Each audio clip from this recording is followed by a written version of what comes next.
Elektabilitas Nasdem turun usai pencapresan Anies Baswedan. Yang jelas ada info seperti ini.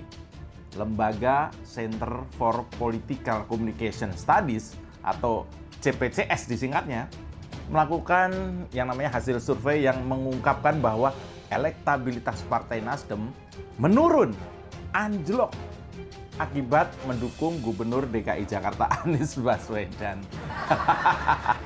Iya, intinya adalah gara-gara mendukung Anies Baswedan tadi untuk menjadi calon presiden di 2024, suara daripada Partai Nasdem itu anjlok atau turun.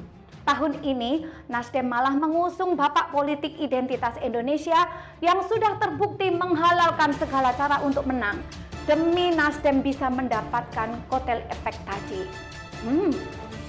Untungnya rakyat Indonesia sudah pada cerdas berkat pengalaman pahit Pilkada DKI 2017 lalu. Survei yang dilakukan Polmetric Indonesia menyebutkan setelah mengusung Anies sebagai salah satu capres, elektabilitas Partai Nasdem merosot hingga di bawah ambang batas parlemen 4%.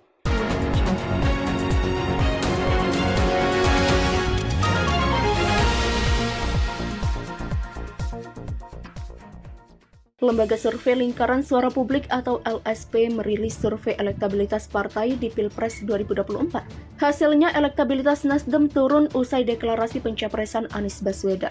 Dilansir dari Detik News, survei digelar 1-10 Oktober 2022, melibatkan 1.230 sampel yang diambil secara acak di 34 provinsi Indonesia. Kriteria sampel berusia 17 tahun ke atas atau sudah pernah menikah.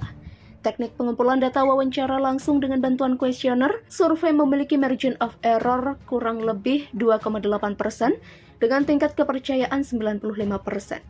Hasil survei secara keseluruhan menunjukkan PDIP memuncaki elektabilitas parpol dengan persentase 22,1%, kemudian disusul Gerindra 19,3%, Demokrat 8,1%, Golkar 7,8%, PKB 7,1%, PKS 5,6%, dan Nasdem 3,9%. Direktur Riset dan Kajian LSP Indra Nuryadin menjelaskan, posisi Nasdem sebagai partai pengusung Jokowi berada di bawah ambang batas parlemen 4,4%.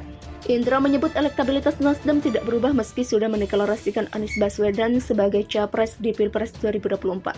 Hal ini menandakan efek Anies Baswedan tidak terjadi, bahkan justru banyak pendukung Nasdem mundur. Indra juga melihat ada efek rivalitas cebong dan kadrun yang menyertai Nasdem, sehingga Nasdrun pun berefek pada elektabilitas Nasdem. Rivalitas antara cebong dengan kampret atau kadrun masih berlangsung. Pencapresan Anies oleh Nasdem pun memunculkan istilah baru, Nasdrun, yang diduga ditujukan untuk Nasdem. Demikian tuturnya. Direktur Eksekutif SCL Taktika Consulting Iqbal Temi menilai pernyataan Zulfan Lindan yang menyebut Anies Baswedan antitesis Presiden Joko Widodo sebagai sikap untuk dekati basis suara oposisi. Dia menyebut pernyataan atau narasi dari politikus Nasdem itu bisa berkembang menjadi isu atau opini yang meluas sehingga mempengaruhi persepsi pemilih. Saat ini lanjutnya Nasdem sudah punya Anies sebagai figur capres, tentu narasi yang relevan dengan sosok Anies ialah narasi cenderung berbeda dengan pemerintahan Jokowi.